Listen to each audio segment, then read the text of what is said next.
Dear students, आज 12 अक्टूबर 2023 है।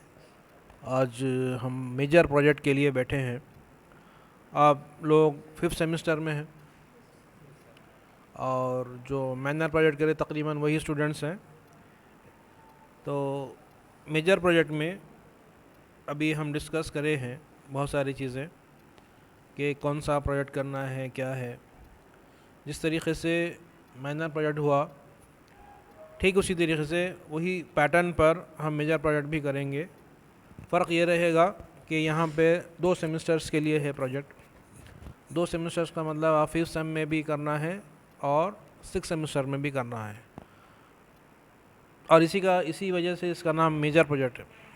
और यहाँ पर आप हमारे जो सिविल इंजीनियरिंग के जो मुख्तलिफ फील्ड्स हैं, जैसे कि ट्रांसपोर्टेशन इंजीनियरिंग है, water supply and sanitary engineering है, यानी कि पब्लिक हेल्थ इंजीनियरिंग है, जियो टेक्निकल इंजीनियरिंग है, इरिगेशन इंजीनियरिंग है और स्ट्रक्चरल इंजीनियरिंग है। बहरहाल मुख्तलिफ जो हमारे फील्ड्स हैं उसमें कोई भी एक फ़ील्ड में आप प्रोजेक्ट कर सकते हैं।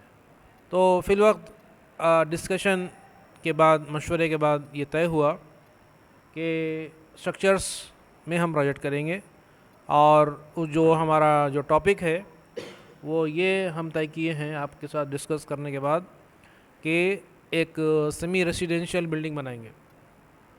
यही हम तय करें ना। तो सेमी रेसिडेंशियल बिल्डिंग बनाएंगे। सेमी रेसिडेंशियल बिल्डिंग इसलिए बोल रहे हैं क्योंकि ये जो हमारी जो ज़मीन है, ये हम तसव्वुर कर रहे हैं कि ये ऐसे इलाक़े में है जहाँ जो कमर्शियल एरिया है, लेकिन वहाँ पे रेसिडेंशियल एरिया भी है, यानी कि प्योरली कमर्शियल एरिया वो नहीं है। प्योरली कमर्शियल एरिया अगर है तो फिर पूरी बिल्डिंग हम ऑफिसेस के लिए, शॉप्स के लिए बनाएंगे। तो ऐसा नहीं है, तो इसलिए हम क्या कर रहे हैं, सेमी रेसिडेंशियल का मतलब ये है कि नीचे का जो इलाका रहेगा उस इलाके में हम शॉप्स या ऑफिसेस लगाएंगे और उसके हिसाब से उसकी प्लानिंग करेंगे। और ऊपर का जो मंजिलें रहेंगी, यानी कि फ़र्स्ट फ्लोर है, सेकंड फ्लोर है या थर्ड फ्लोर है या फोर्थ फ्लोर है, जो भी फ्लोर है उसके लिए हम रेसिडेंशियल के हिसाब से जो हमारे फ्लैट्स हैं, फ्लैट सिस्टम जिसको बोलते हैं, पोर्शंस, यानी कि 2 BHK 3 BHK जो भी आ सकता है वैसा हम करेंगे। तो बहरहाल अगर आप स्ट्रक्चरल इंजीनियरिंग में और design and analysis of multi storeyed semi residential building अगर आप बनाना चाह रहे हैं तो स्टेप बाय स्टेप हमको क्या क्या करना चाहिए वो हम एक लिस्ट आउट कर चुके हैं, जो हमारे स्टूडेंट्स के ज़रिए हम सुनना चाहेंगे। तो आप बताइए कि स्टेप बाय स्टेप हमको क्या क्या चीज़ों की ज़रूरत पड़ेगी। मेजर प्रोजेक्ट में हम लोग को परचेस ऑफ लैंड की ज़रूरत पड़ेगी, मेजरमेंट ऑफ लैंड यानी survey of land, plan, discussion the plan, approval of plan by client, approval by government authorities, marking of plan and ground survey वगैरह, स्ट्रक्चरल प्लान, लोड कैलकुलेशन करना है, analysis part beams, column, surface area, bending moment etc, design slab beam footing column, check for cracks bending etc, concrete mix design, estimation and costing, earthwork calculation, brick work calculation, cement work calculation, flooring calculation.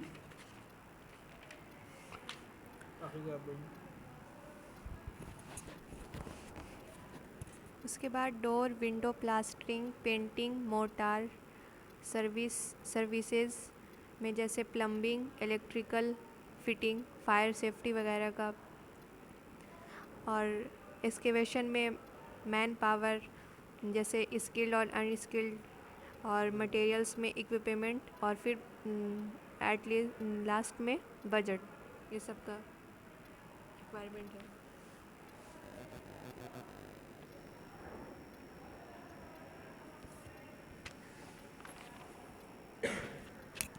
तो बहरहाल मुख्तसर अल्फाज में ये है कि अगर आप प्रोजेक्ट करना चाह रहे हैं तो आपके पास ज़मीन होनी चाहिए। ठीक है, आगे जैसा हमारे स्टूडेंट्स बताए हैं उसी को अगर मैं बताऊं कि ज़मीन आप ख़रीदेंगे या आपको ज़मीन कहीं से मिल जाएगी, तो और मैं यानी कि अगर गवर्नमेंट का प्रोजेक्ट भी करना चाह रहे हैं तो ज़मीन मिलना चाहिए ना। अगर आप सड़क भी बनाना चाह रहे हैं, अगर आप पाइपलाइन भी डालना चाह रहे हैं, अगर आप कैनाल बनाना चाह रहे हैं, तो पहले लैंड एक्विजिशन, लैंड एक्वायरिंग होती है किसानों से, और जिन जिन जो जो भी उस ज़मीन के मालिक हैं उनसे क्या किया जाता है, पहले ज़मीन खरीदी जाती है गवर्नमेंट की तरफ से। गवर्नमेंट भी बनाना है तो खाली जाके प्रोजेक्ट शुरू नहीं कर सकते, तो ज़मीन का मिलना ज़रूरी है। तो परचेज ऑफ लैंड, अभी हम तो एक इंस्टीट्यूशन में काम कर रहे हैं और आप स्टूडेंट्स हैं, तो हम लैंड परचेज़ नहीं करेंगे बल्कि तसव्वुर करेंगे कि हमारे पास ये लैंड ज़मीन मौजूद है, या हमारे यूनिवर्सिटी में आप एक सड़कें जिस तरीके से हैं, और हमारे पास रेसिडेंशियल एरिया भी है, क्वार्टर्स है ना हमारे पास, तो वहाँ का सड़कें कैसी हैं, वहाँ के प्लॉट्स कैसे हैं, वहाँ की ज़मीन कितनी है, यानी कि उसकी लंबाई और चौड़ाई है, उस हिसाब से भी आप एक रियल टाइम भी आप ज़मीन को देख सकते हैं। तो फिल वक्त हम जो है ज़मीन के एतबार से कितने फीट बाई कितने फीट लिए हैं, 50 metres, 50 feet, 50 feets by 80 feets लिए। अच्छा, बहरहाल ये एक अजम्पशन है। नेक्स्ट क्या है, मेजरमेंट ऑफ लैंड, ज़मीन की पैमाइश करना। आप प्लान बना रहे हैं तो उससे पहले पैमाइश ज़रूरी है, सर्वे करना ज़रूरी है। उसके बाद क्या है, प्लान बनाना है। तो अभी एक स्केलेटन टाइप प्लान बन चुका है, उस पर हम डिस्कस करेंगे, और उसको उसमें तरमीम भी करना है। तो प्लान बनाना है जो मेजरमेंट्स जो लिए हैं उसके हिसाब से। उसके बाद जब प्लान आप बना लिए और उसको अप्रूव हुआ, उसके ऊपर डिस्कशन हुआ कि भाई ये वाली चीज़ यहाँ नहीं आना है, वो वहाँ आना है, वो उधर नहीं आना है, वो उधर आना है, और उसका साइज़ के ऊपर आप डिस्कस करें। अगर आज ऐसा शॉप्स दिए, आप शॉप का साइज़ बराबर होगा या नहीं होगा, एक साइज़ के शॉप्स देंगे, या ऑफिस भी बनाना चाह रहे हैं वहाँ पे, आप ऑफिस को भी दे सकते हैं आप, ऐसा कोई ज़रूरी नहीं कि शॉप्स ही दें। तो ऑफिस के लिए दे रहे हैं या बैंक के लिए दे रहे हैं, बैंक भी रहता नीचे, नीचे बैंक रहता, ऊपर घर रहते, ऐसा भी रह सकता। बैंक को दे सकते हैं, पोस्ट ऑफिस को दे सकते हैं, आप शॉप्स के लिए दे सकते हैं, आप पूरा का पूरा ग्राउंड फ्लोर आप शॉप एक ही शॉप के लिए दे सकते, या होटल के लिए दे सकते, नीचे होटल भी रह सकती, यानी कि कमर्शियल एरिया में कुछ भी हो सकता। तो जो जिस के वजह से आप बना रहे हैं, जो आपका एम है, जो आपका मकसद है, उस हिसाब से ग्राउंड फ्लोर का प्लान रहना है। और ऊपर के प्लान्स तो आप किस मकसद से बना रहे हैं, रहने के लिए बना रहे हैं, तो उसके हिसाब से रहना है। तो आपका जो मकसद है उसको आप पहले डिफ़ाइन कर लीजिए, उसके हिसाब से आप नीचे का प्लान बना लीजिए। अब उसके बाद जब प्लान अप्रूव हो जाएगा, मतलब हम उसको बोलेंगे कि भाई ये आप बनाने के काबिल है, इसको हम इसके ऊपर हम काम कर सकते हैं, फिर हम क्या करेंगे, उसकी मार्किंग करेंगे। अभी वहाँ पे क्या करेंगे, बाहर अगर आप कर रहे हैं तो प्लान को गवर्नमेंट अथॉरिटी से अप्रूव कराना पड़ता, यानी कि अर्बन एरियाज़ में म्यूनसिपाल्टीज़ जो हैं, जैसे हैदराबाद में GHMC है, वहाँ पे प्लान दाखिल करके वहाँ से क्या करना है, परमिशन लेना, यानी कि हम बिल्डिंग बनाना चाह रहे हैं, ये हमारा क्या है, प्लान है। तो वो क्या बोलते हैं, ठीक है हमारे पास, हमको इसमें कोई ऑब्जेक्शन नहीं है, वो सर्टिफिकेट देते, NOC देते, प्लान अप्रूव हो जाता।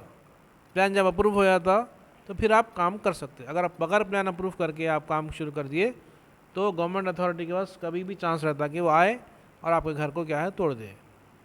तो हम ऐसा नहीं करना चाह, हम अपना पैसा वेस्ट करना नहीं चाह रहे। तो ये हमारा प्रोसीजर, ये क्या है, स्टैंडर्ड प्रोसीजर, क्योंकि हम सीख रहे हैं इसलिए हम स्टैंडर्ड चीज़ सीखेंगे। अब उसके बाद जब आप प्लान हो चुका, अप्रूव हो गया, अब क्या करना है, मार्किंग करना है। मार्किंग करने के लिए आपको सर्वे करना पड़ेगा। तो आगे हमारे आगे के क्लासेस में वो काम भी हम कर लेंगे और उसको भी हम रिकॉर्ड कर लेंगे। जब मार्किंग वहाँ पे कर दिए, अब आप क्या करना है, अब एक्सकैवेशन करेंगे।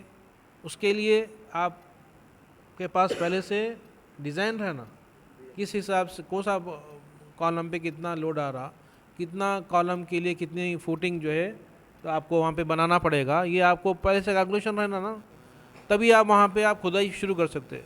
तो खुदाई शुरू करने से पहले आपके पास डिज़ाइन मौजूद रहना। डिज़ाइन के लिए एनालिसिस करना है, लोड कैलकुलेशन करना है, लोड कैलकुलेशन करना है, मोमेंट्स निकालना है, एनालिसिस करना है, फिक्स्ड एंड मोमेंट्स निकालना है, बीम पे कितना लोड आ रहा है, स्लैब पे कितना आ रहा है, स्लैब का बीम पे कैसा ट्रांसफ़र हो रहा है, फिर सब मिला के कॉलम्स पे कैसा जा रहा है, कॉलम डिज़ाइन करना है, फिर कॉलम्स पूरे कॉलम्स मिला के नीचे फुटिंग में कितना जा रहा है, टोटल लोड के हिसाब से क्या करना पड़ेगा, वहाँ पे आपको एक्सकैवेशन करना पड़ेगा। फिर वहाँ पे ये भी देखना पड़ेगा कि हार्ड सॉइल कहाँ पर है, कितना दूरी पर है।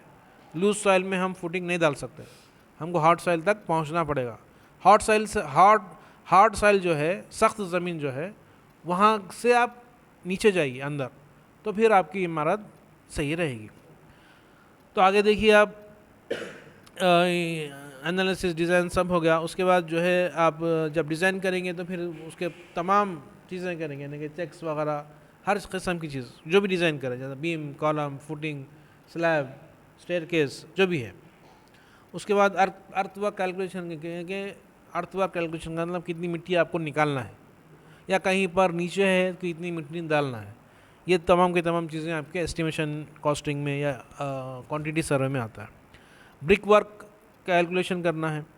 उसके बाद फ्लोरिंग कैलकुलेशन करना है। मतलब एस्टिमेशन कॉस्टिंग में यानी कि क्वांटिटी सर्वे में जितने चीज़ें आप पढ़ रहे हैं वो तमाम चीज़ें आपको प्रोजेक्ट में भी क्या करना है, करना है। तो वो आप उसका लैब भी है ना आपको, तो वो एक्सेल में आप उसका लैब भी कर रहे हैं, तो वो तमाम कंपोनेंट्स आपको क्या करना पड़ेगा, यहाँ पे निकालना पड़ेगा। और जो हमारे सर्विसेज है, जैसे इलेक्ट्रिकल सर्विस है, प्लम्बिंग सर्विस है, और जो है अपने वर्टिकल ट्रांसपोर्टेशन यानी कि लिफ्ट्स है, स्टेयरकेस है, रैंप है, जो भी है आप देना चाह रहे हैं वहाँ पे सूटेबल अंदाज से उसको दे दीजिए। और फायर सेफ्टी का भी ख्याल रखते हुए फायर सेफ्टी के लिए भी ऑप्शन रखे हैं। प्लम्बिंग ऑप्शन यानी कि पाइपलाइन आना, यानी कि कमर्शियल कॉम्प्लेक्स है हमारा और रेसिडेंशियल कॉम्प्लेक्स भी है, इसलिए फायर सेफ्टी का भी उसमें ख्याल रखते हुए ये काम करना है। उसके बाद हर काम के लिए लेबर्स की ज़रूरत पड़ेगी, तो कौन कौन से लेबर्स की ज़रूरत पड़ेगी वो भी एक लिस्ट बना के रख लेना। बाकी आगे जाने के बाद आप परेशान नहीं होना कि अभी कौन सा लेबर को बुलाऊँ मैं, ऐसा नहीं है। आपको पहले से अंदाज़ा रहना और क्वांटिटी का भी अंदाज़ा रहना कि ये काम के लिए कितना लेबर लगेगा। अगर मैं 4 लेबर लगाऊंगा तो कितने दिन में काम होगा। अगर मैं यानी कि ये प्रोजेक्ट मैनेजमेंट में आता है, किस में आता, मटेरियल के बारे में, मटेरियल के आने के बारे में, मटेरियल की लिफ्टिंग के बारे में। मटेरियल पहुंचना भी है ना वो फ्लोर पे, नहीं वहीं पड़ा हुआ रहना, ऐसा नहीं है। सीमेंट आ रहा है तो सीमेंट वो टाइम पे आ जाना, सीमेंट ख़राब हो जाती, पहले से मंगा के नहीं रख लेना आप सीमेंट। अगर पहले से मंगा के रख रहे हैं तो आपके पास गोडाउन रहना, आजू बाजू आपको ये एक दुकान लेके रखना कि वहाँ पे सेफली बग़ैर मॉइस्चर के आप अगर सीमेंट पहले से लेके रख रहे हैं, यानी कि कहीं आप पे आपको पहचानत है, वहाँ पे आप सीमेंट ज़्यादा क्वांटिटी में ले रहे हैं तो वो आपको सस्ते में दे रहा है, तो आप पहले से ले लेना चाह रहे हैं तो फिर आपको उसको स्टोरेज का भी आप उसका इंतज़ाम करना आपके ज़रूरी है। यानी कि एक एक चीज़, छोटे से छोटी चीज़ का भी आपको क्या करना पड़ेगा, ख्याल रखना पड़ेगा, तभी आपका प्रोजेक्ट सही अंदाज से होगा। यानी कि रियल टाइम चीज़ें भी मैं आपको बता दे रहा हूँ। यानी कि थियोरेटिकल चीज़ तो आप कर रहे हैं, लेकिन प्रैक्टिकली भी आपको डिफ़िकल्टीज जो आ रहे हैं उसको भी आप ओवरकम करना ज़रूरी है। ठीक है, तो प्लान के ऊपर हम डिस्कशन कर रहे हैं, उसको फाइनलाइज करके फिर अगली जो भी क्लास रहेगी उसमें जो फाइनल प्लान रहेगा उस पर डिस्कस करेंगे। हम डिस्कस करने के बाद मार्किंग करेंगे। ठीक है, आज के लिए इतना यहाँ तक काफ़ी है। अगली क्लास में आपसे ज़रूर मुलाकात करेंगे। आज 23 जनवरी 2024 है। आज हम जो हमारा मेजर प्रोजेक्ट है उसका मार्किंग के लिए ये ज़मीन पर आए हैं। तो यहाँ पर हमारा जो प्लान है उसको मार्क करेंगे, साथ ही साथ जो ज़मीन का साइज़ है उसको ही मार्क करेंगे। इसमें जो हमारे प्रोजेक्ट के साथी हैं तमाम यहाँ मौजूद हैं। आपके ज़मीन का साइज़ क्या है? 50 feet by 80 feet. 50 feet by 80 feet का आपका साइज़ है। और ये जो अभी नज़र आ रहा है ये आपका प्लान है। ठीक है, ये फर्स्ट फ्लोर प्लान है। ग्राउंड फ्लोर का कहाँ है? ऑलरेडी हम डिस्कस कर चुके हैं ये चीज़ें। ये ग्राउंड फ्लोर का प्लान है और ये हो गया सेंट्रल लाइन, ये सेंट्रल लाइन प्लान, कॉलम की सेंटर लाइन का प्लान है ये। ठीक है, और यहाँ पे सेंटर ये कि कॉलम टू कॉलम साइज़ भी है, लेंथ भी है और ब्रेथ भी है। इस तरफ है ना? Yes sir. अच्छा, ठीक है। तो ये मार्किंग के लिए हमको जो मतलब इंस्ट्रूमेंट्स की ज़रूरत है वो है आपके टेप और चेन मेजरमेंट्स के लिए, फासलों के लिए, और 90 डिग्रीज़ हासिल करने के लिए क्रॉस स्टॉफ की ज़रूरत है। और हम जो है मार्किंग के लिए जो है आपके पेग्स और एरोज़ का इस्तेमाल कर रहे हैं। साथ ही साथ एक रोप का इस्तेमाल कर रहे हैं ताकि हमारा जो मार्किंग के लिए हम जो यानी कि पेंट का इस्तेमाल कर रहे हैं वो भी उसके ऊपर आ जाए। साथ ही साथ हम जो है रेंजिंग रॉड्स का इस्तेमाल कर रहे हैं जो यहाँ पे रखे हुए हैं। तो टेप, क्रॉस स्टॉफ, टेप यानी कि रेंजिंग रॉड्स और ख़ास तौर पे लोकेशन के लिए कंपास का इस्तेमाल कर रहे हैं ताकि लोकेशन ही मालूम हो। इस मार्किंग का जो हमारा एक्टिविटी है इसमें सबसे ज़्यादा इम्पॉर्टेंट जो कंट्रोल पॉइंट्स हैं जो आपके प्लान को कंट्रोल करते हैं और प्लॉट को कंट्रोल करते हैं, वो उसको ख़ास तौर पे देखने की ज़रूरत है। जैसा अभी हम काम शुरू करेंगे वैसे वैसे आपको समझ में आ जाएगा कि किस तरीके से मार्किंग होती है। सबसे पहले हम जो है जो हमारा यानी कि प्लॉट साइज़ है यानी कि 80 फीट 50 फीट वाइड 80 फीट का एक साइड है और दूसरा 50 फीट का है। 50 फीट है ना, यानी कि 24.7 मीटर। तो मीटर्स में भी आप कन्वर्ट करके देख ले सकते हैं। तो फिल वक्त एक साइड हम लगा दिए हैं यहाँ पे और इसको पेग से जो है मजबूती से जोड़ दिए हैं। अब हम क्या करेंगे कि यहाँ पे क्रॉस स्टॉफ लगा कर कॉर्नर पॉइंट्स लोकेट करेंगे। तो क्रॉस स्टॉफ लाइए। क्रॉस स्टॉफ से एक तरफ हम सेट करके दूसरी तरफ जो है हम 90 डिग्रीज मालूम कर रहे हैं। तो यहाँ पे ये एक रेंजिंग रॉड है जिसको देखा जा रहा है और दूसरा जो ये जो साथी हैं हमारे यहाँ पे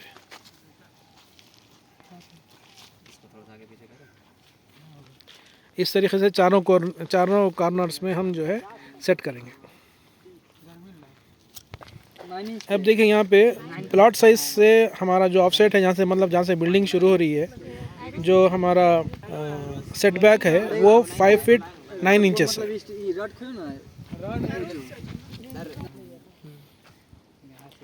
यहाँ पे भी जो हमारा सेटबैक है 5 फीट 9 इंचेस पे हम पॉइंट लगा रहे हैं।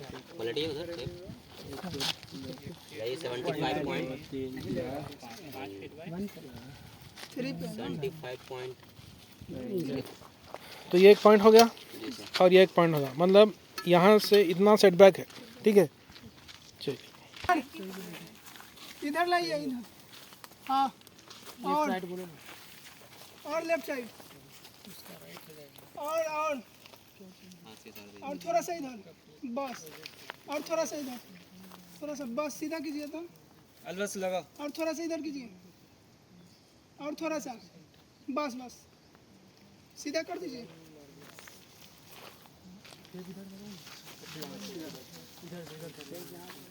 ये 80 फीट पे लगाना। 80 है ना? सीधा इसको सीधा हम डायगोनल भी ले रहे हैं ताकि जो परफेक्ट रेक्टेंगल है या नहीं है मालूम करने के लिए। कितना है डायगोनल?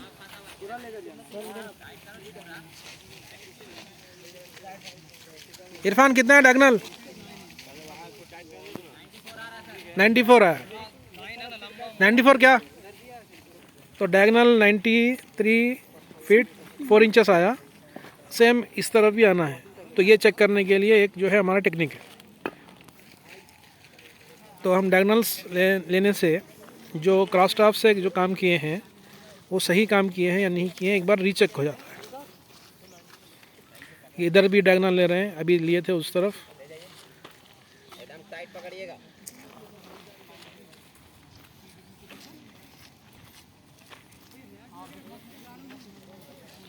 सब टीम्स अपने अपने टीम्स में काम कर रहे हैं। यहाँ पे लोग मार्किंग कर रहे हैं और जो है बिल्डिंग के प्लान की मार्किंग कर रहे हैं और ये लोग जो है ज़मीन की पैमाइश कर रहे हैं। अब मुकम्मल प्लान और कॉलम पोजीशंस की मार्किंग करेंगे। एक बार डायगोनल चेक कर लेंगे। आपको कितना है डायगोनल? 93.8 फीट। ये 94.6 फीट। 94.6 है। वो अभी कैलकुलेट करना भाई साहब, हाँ सर 94.3 आया। कितना है आपको? कौन लिया? इतना इधर कितना है? 94.33 आया आपको कितना है? डायगोनल निकालने पर यानी कि पैथागोरस थ्योरम से करे तो 94.3 आया। आप टेप से यहाँ मेजर करें, आपको कितना है? 94.6 मतलब इक्वल। इक्वल है यानी कि जो हमारा कैलकुलेशन है और जो प्रैक्टिकल है वो सेम है। जी सर। ये एक चेक हो गया। जी सर। दूसरा आप क्रॉस स्टाफ से जो 90 डिग्रीज लिए हैं वो भी सही करे काम। जी सर। तो ये 2 रीचेक कर लेना प्लॉट साइज मार्क करने के टाइम पे, ठीक है? चलिए अभी हम प्लान मार्क करेंगे। अभी तक क्या मार्क करें भाई? अभी तो बाउंड्री सर, बाउंड्री मार्क करें। कंट्रोल पॉइंट पकड़े थे उसका। अभी नहीं करें कंट्रोल पॉइंट, अभी सिर्फ बाउंड्री पॉइंट्स लोकेट करें हैं, ठीक है? कंट्रोल पॉइंट्स पीछे करना है, जी सर। वो भी बताता हूँ मैं। तो आपको मतलब अभी तक आपको मालूम होना है कि हम क्या करें। हम सिर्फ प्लॉट साइज मार्क करें, उसके कॉर्नर्स मार्क करें और प्लॉट साइज को डायगोनल्स के ज़रिए और क्रॉस स्टाफ के ज़रिए चेक करें और मैथमेटिकली पैथागोरस थ्योरम से भी चेक कर लीजिए। अब आगे बढ़ते हैं, ठीक है?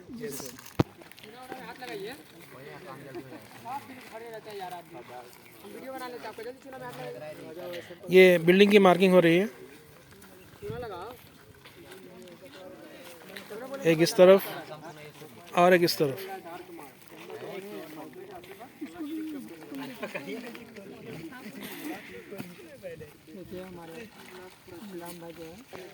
ये हमारे ख़ास स्टूडेंट्स हैं पूरे।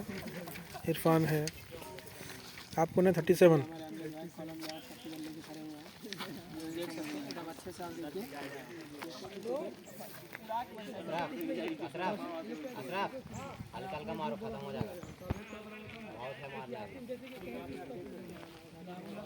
मेन जो बिल्डिंग मार्किंग चल रही है, इधर भी और इधर भी।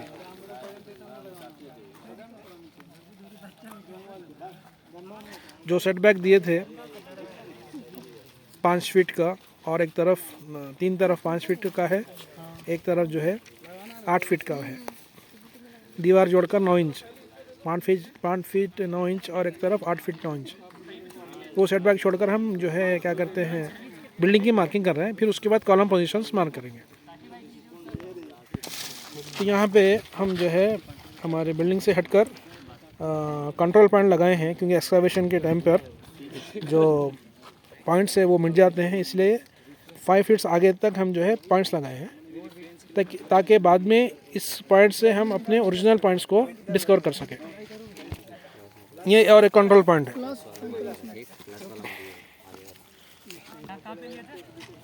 ये मार्किंग मुकम्मल हो रही है, तो चारों तरफ मार्किंग हो गई है हमारी, जैसा आप देख सकते हैं।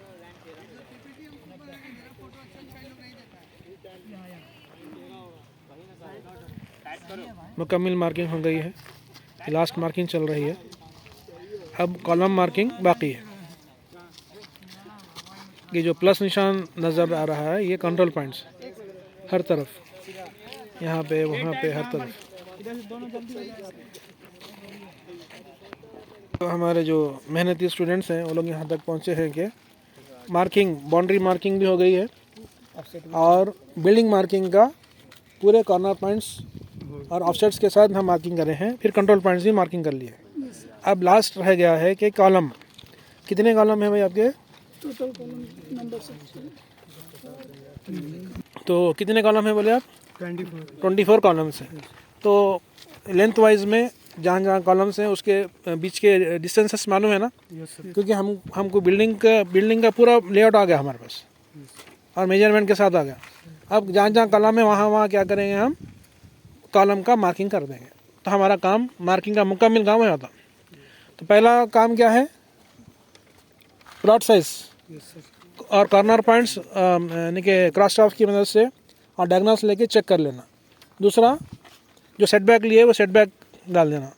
तीसरा, कंट्रोल पॉइंट्स डाल देना पीछे, जहाँ अगर बिल्डिंग है तो बिल्डिंग पे, अगर खुली ज़मीन है, रोड है तो वहाँ पे।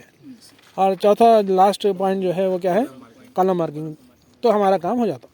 ठीक, कॉलम पोजीशंस मार्क हो रहे हैं सेंटर टू सेंटर।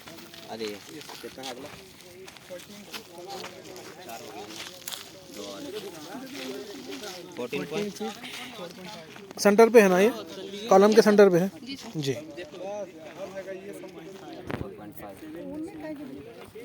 कॉलम का सेंटर है ना ये। चलिए, सेंटर से आधा आधा इधर लीजिए, आधा इधर आधा उधर। यहाँ इस पे यहाँ आएगा 7 1 2 3 4 5 6 7 8 7.5 है ना, 7.5 एक घटा दो यहाँ पे लीजिए। साइड से घटे जैसे 9 इंच लीजिए उधर।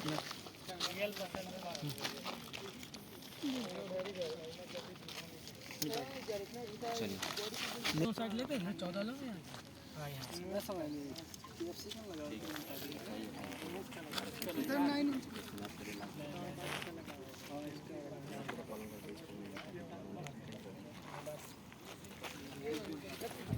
ये हो गया।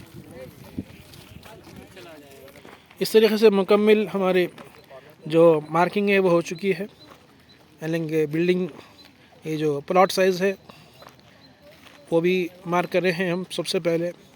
उसके बाद सेटबैक लिए हैं, सेटबैक के हिसाब से बिल्डिंग के कॉर्नर पॉइंट्स का कंट्रोल पॉइंट्स लिए हैं बाहर, और कॉलम पोजीशंस भी लिए हैं सेंटर टू सेंटर। आज का काम मुकम्मल हो गया। फिर और दूसरे वीडियो में मेजर प्रोजेक्ट का पार्ट 2 पेश किया जाएगा। थैंक्स।